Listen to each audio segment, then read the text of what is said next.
Coba tengok keluar jendela sekarang. Mungkin gak ada hal luar biasa yang bisa kita lihat. Seakan dunia emang udah kayak gini dari sananya. Tapi tentu aja enggak. Coba lihat ini. Kalau umur peradaban dibikin kayak gini, kita ada di sini, di titik ini. Semua yang kalian lihat tadi baru ditemuin dan dibikin di 3 generasi terakhir peradaban kita. Di 3 titik ini. Ada tanda tanya super besar yang pastinya muncul di benak kita. Gimana ceritanya kita, spesies manusia, bisa sampai di sini? Di sebuah era teramat singkat dengan peradaban yang saking majunya bikin teknologi kelihatan kayak sihir. Ayo bersiap, karena kita akan berpetualang ke masa lalu, menjelajah ke satu misteri besar peradaban. Misteri tentang gimana manusia berevolusi dan memenangkan kompetisi tentang hidup dan mati.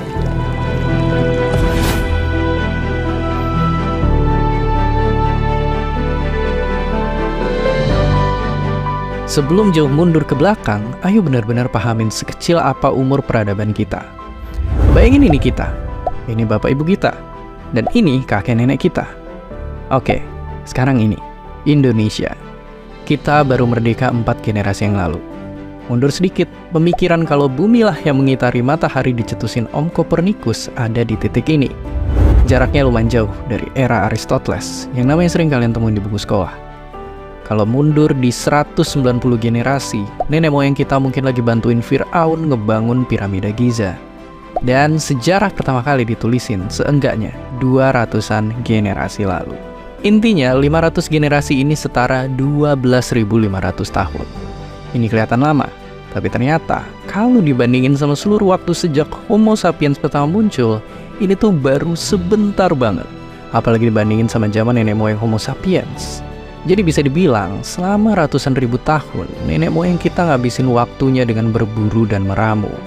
Ayo, kita mundur lebih jauh lagi, ke era sebelum peradaban tercipta.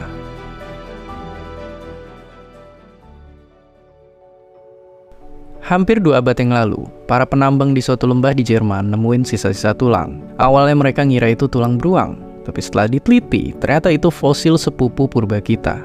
Manusia purba pertama yang kita beri nama. Di abad selanjutnya, peneliti nemuin fosil manusia purba yang jauh lebih tua. Manusia purba dari Afrika yang hidup 2 juta tahun yang lalu.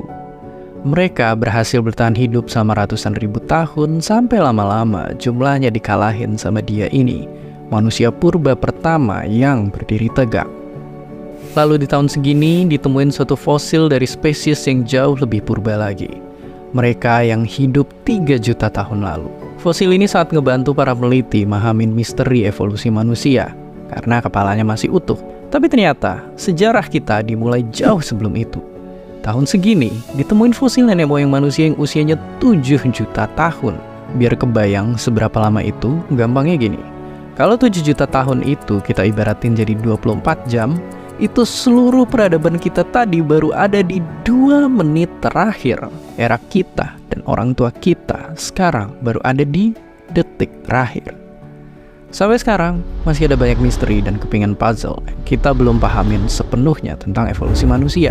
Tapi yang jelas pernah ada masa ketika banyak manusia purba hidup bersamaan, sampai satu persatu dari mereka punah dan menyisakan sang juara, sosok dengan otak 3 kali lipat dari spesies manusia lainnya. Ialah sang manusia bijaksana.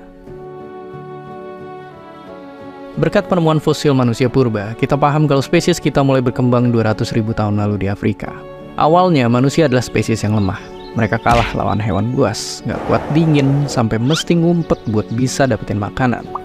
Bisa dibilang, manusia sengsara diterpa kondisi alam dan juga terancam spesies lainnya. Sampai akhirnya, mereka berhasil nemuin cara agar menjadi raksasa. Enggak, mereka gak jadi makhluk berbadan besar. Jawabannya bukan ukuran, tapi jumlah. Iya, waktu itu manusia mulai bisa bikin kelompok yang lebih besar. Ini sangat penting, karena kalau satu manusia kalah sama gajah purba, 10 apalagi ratusan manusia bisa ngalahin mereka. Kalau bareng-bareng, manusia juga bisa ngebantu satu sama lain. Dan kelompok-kelompok manusia inilah yang nyebar kemana-mana. Mereka juga mulai pakai alat-alat sederhana yang membantu kehidupan sehari-hari. Dan berkat kebiasaan nenek moyang kita ngendalin api, makanan mentah yang gak bikin kenyang dan kurang bergizi jadi bisa dimasak. Gara-gara itu, tubuh mereka makin lama makin sehat dan volume otak juga makin gede. Manusia jadi punya kemampuan berpikir, bercerita, dan berkomunikasi satu sama lain. Tapi hidup berkelompok aja belum cukup buat ngejadiin kita makhluk paling berkuasa di muka bumi. Ada satu kekuatan besar yang bikin mereka-mereka ini bersatu jadi ribuan dan bahkan nantinya jadi jutaan. Mungkin terdengar sepele, tapi waktu itu kekuatan satu ini ibarat penemuan luar biasa yang ubah segalanya. Ia bernama imajinasi. Di sini, manusia bisa ngegunain pikiran abstrak dan bahasa buat nyiptain ide, ngajak kerjasama, sampai akhirnya punya hasrat buat bertahan hidup bahkan nguasain dunia. Tapi, ada sisi gelap yang jarang kita tahu. Kita udah tahu kalau Homo sapiens mungkin pernah berbagi dunia yang sama dengan para manusia purba lainnya, termasuk mereka. Bahkan, pernah terjadi perkawinan di antara keduanya. Dan bukti sisanya bisa jadi ketinggalan di dalam diri kita. Tapi bisa jadi spesies kita ngalahin mereka dalam pertarungan perebutan makanan. Dan mungkin ini jadi alasan kenapa cuma Homo sapiens yang bertahan menjadi satu-satunya spesies manusia yang tersisa. Tapi sekuat-kuatnya manusia bertahan, mereka masih harus berburu tiap kali perut kelaparan. Mereka hidup berpindah-pindah tempat, menjadi spesies paling banyak jelajahin muka bumi. Tapi lama-kelamaan mereka sadar, jumlah mereka makin banyak. Sekali berburu belum tentu bisa bikin semua kenyang. Untungnya buat mereka, waktu itu suhu bumi sedang menghangat. Mereka mulai merhatiin bekas buah-buahan makanan mereka. Beberapa ada yang berubah jadi pohon-pohon kecil. Hingga akhirnya mereka nemu cara ajaib numbuhin makanan dari dalam tanah. Karena udah gak mesti berburu, manusia jadi punya waktu untuk melihat ke langit biru. Mereka mulai ngamatin dan berpikir, kenapa musim berganti dan tanaman mati? Gimana batang pohon tumbuh dari tanah? Kenapa siang berganti malam? Manusia pun nyatet kejadian-kejadian, nyiptain mitos-mitos, dan di waktu bersamaan bertanya-tanya tentang alam semesta. Buat bikin sumber makanan barunya cepet tumbuh, mereka milih lokasi-lokasi yang emang strategis. Lewat penemuan ini, manusia mulai hidup menetap, bermasyarakat, dan juga mencatat. Goresan di batu ini jadi awal mula kita, dalam tanda kutip, mengabadikan ilmu pengetahuan.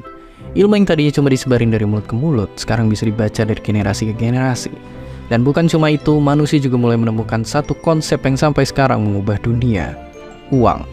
Bermula dari menukar barang, menentukan alat tukar, sampai bikin alat tukar yang sewilayah, yaitu koin. Peradaban pun kian menyebar, umat manusia jadi terbiasa hidup bertetangga. Perlahan peraturan-peraturan mulai tercipta, penguasa silih berganti naik tahta, dan masyarakat semakin tertata. Kita mulai menggambar garis-garis di peta dan nyari cara yang adil buat bernegara. Selain itu, masyarakat antar peradaban juga saling berdagang sekaligus bertukar budaya, cara hidup, kepercayaan, dan ilmu pengetahuan termasuk ilmu untuk membuat kertas. Ilmu pengetahuan jadi lebih mudah menyebar dan makin berkembang. Sayangnya, manusia tetap nggak lupa untuk saling serang. Kerajaan demi kerajaan runtuh karena perang.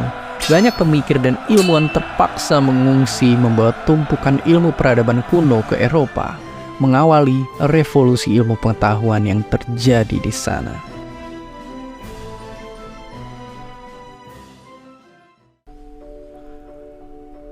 Usai perang, banyak ilmu pengetahuan yang diterjemahkan dan disebarkan seantero Eropa. Dan salah satu kuncinya adalah mesin cetak. Jumlah buku meledak karena kita tak lagi perlu menghabiskan waktu untuk menulis ulang. Banyak pemikir yang namanya sering kalian lihat di buku pelajaran ngumpul di era ini. Filsafat, astronomi, biologi, fisika, kimia, ribuan eksperimen sains dilakukan menghasilkan berbagai teori dan hukum. Dengan ilmu yang terus berkembang, kita bisa menciptakan alat-alat baru yang bikin produksi barang makin banyak. Kekayaan dan kesejahteraan jadi dorongan buat manusia berlomba-lomba nguasain alat produksi. Lewat kekayaan pribadi orang-orang yang makin menggunung, muncullah petanding negara dan kerajaan yang terkadang malah lebih kuat, lebih ganas. Di saat yang bersamaan, banyak bangsa berambisi menjelajah bumi dengan hasrat untuk mencari kekayaan, mendapat kejayaan sampai nyebarin keyakinan. Sayangnya, sebagian dari kita justru malah jadi rakus dan nyebar kesengsaraan ke seluruh penjuru dunia. Dan gak cuma lewat senjata, tapi juga lewat makhluk tak kasat mata. Sayangnya, penderitaan tidak berhenti di situ. 2 kali umat manusia berperang dari segala penjuru, dan bukan lagi cuma pakai batu, pedang, atau mesiu. Sampai akhirnya seorang jenius nulis selembar surat yang mengawali sebuah proyek untuk bikin senjata paling mengerikan dalam sejarah umat manusia.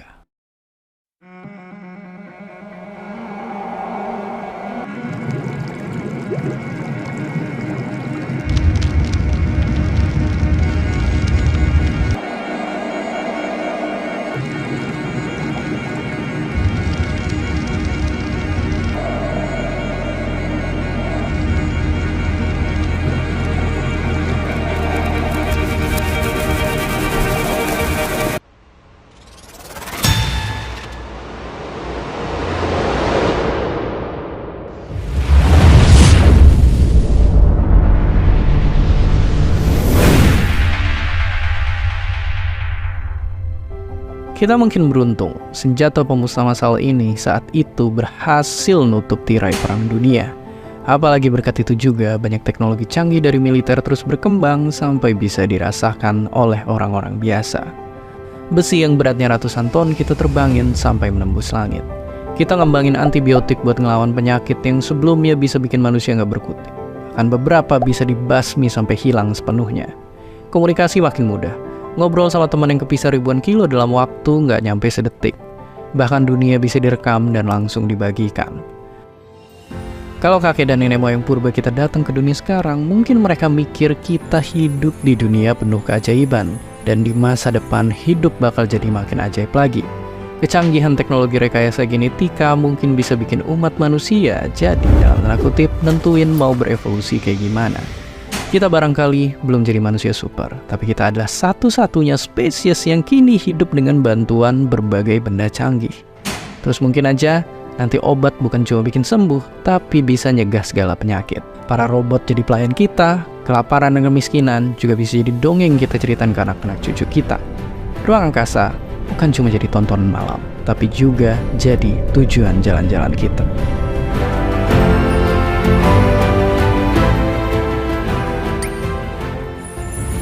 Jutaan tahun berlalu, dan sekarang kita ada di sini. Dan sebenarnya, mungkin kita dan nenek moyang kita nggak jauh berbeda. Kita masih ada di bawah langit yang sama. Masih juga ngejalanin kehidupan yang penuh hal menakjubkan, perjuangan mati-matian, dan mimpi-mimpi besar. Berawal dari lukisan di dinding gua, sampai gambar dan video di dunia maya. Pertanyaan pentingnya, sampai kapan kisah umat manusia bisa bertahan? Apakah kita bisa ngewujudin mimpi-mimpi besar kita? Atau justru keserakahan membawa kita kepada kehancuran? Pada akhirnya, hanya kita, umat manusia yang bisa menjawabnya. Dan seperti biasa, terima kasih.